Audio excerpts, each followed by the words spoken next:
Everyone, it's Chris with Eight Bells and all's well. Hope you're doing good. The On this Friday afternoon, I just wanted to continue in my series on military appeal watches and military history watches that I feel don't get a lot of love or attention.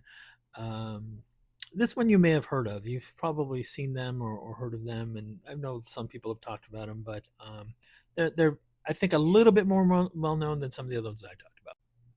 And the company's Benrus. Benrus. I don't know. Tomato, tomato.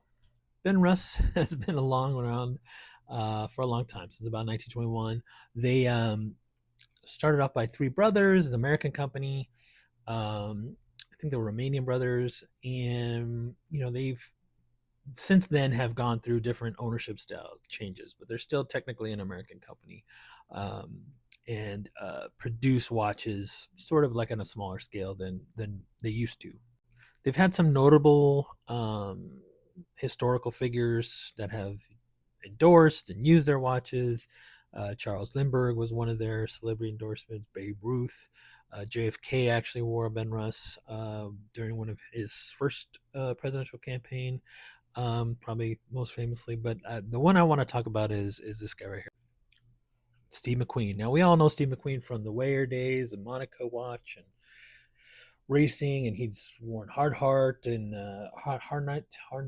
I can't say that German brand. Anyway, but this watch right here is from the movie, and this scene is from the movie Bullet, which if you're a Steve McQueen fan, which I am, you will know has the best car chase sequence in film history, according to most. So let me try and get a better picture of this.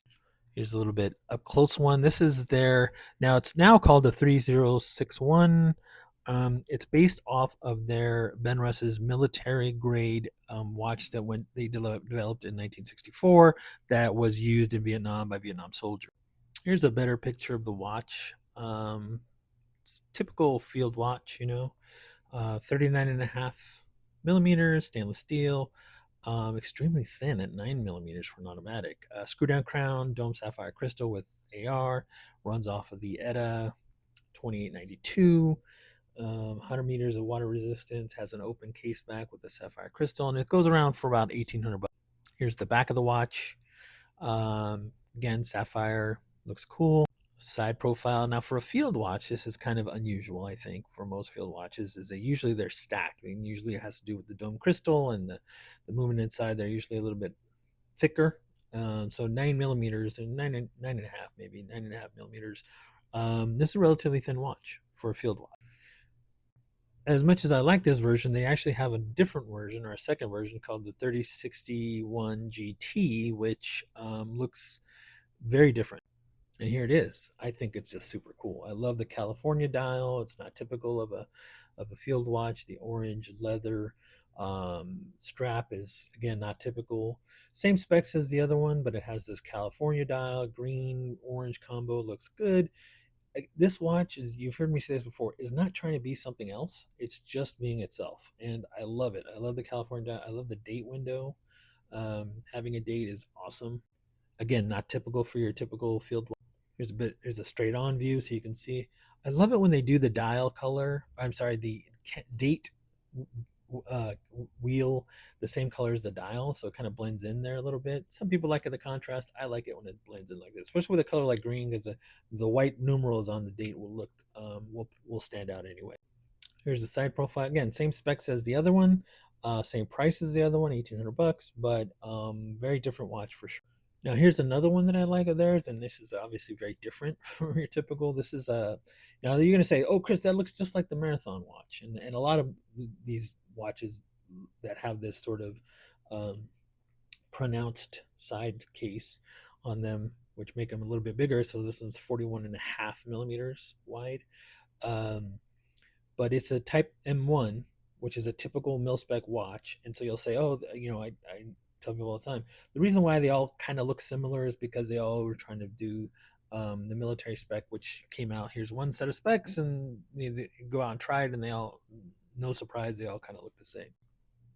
So this one has obviously a very different dial, not as military spec, because of this like coppery, salmony, very maybe even a tan type sunray dial, very cool looking ceramic bezel.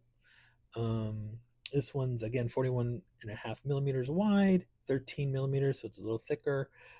Screw down crown, sapphire crystal with the AR coating on it, rotating bezel, ceramic bezel, has the 80 ETA 2892 in it, 200 meters of water resistance for 1900 bucks.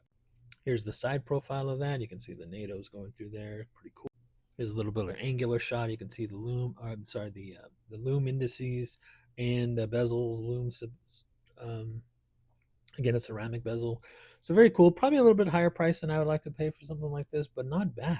Not bad for an automatic watch of this caliber, with this materials, that has the mil spec type of components on. So if you like that style, if you like that military type appeal style or history, go check out the Benrus watch website. They got a lot of cool stuff on there, but those are the ones. Those are some of my favorites because again, they're not trying to be anything that they're not, and I think and I really like the way they look and feel. As always, if you got any information, if you want me to highlight something, a different watch you may know of that doesn't get a lot of love, please send it over to me. If you need anything watch wise, if you're looking to sell, please sell me. Always looking for inventory, and if you need any help with anything else I can help with, let me know. Take care of yourself and have a great weekend.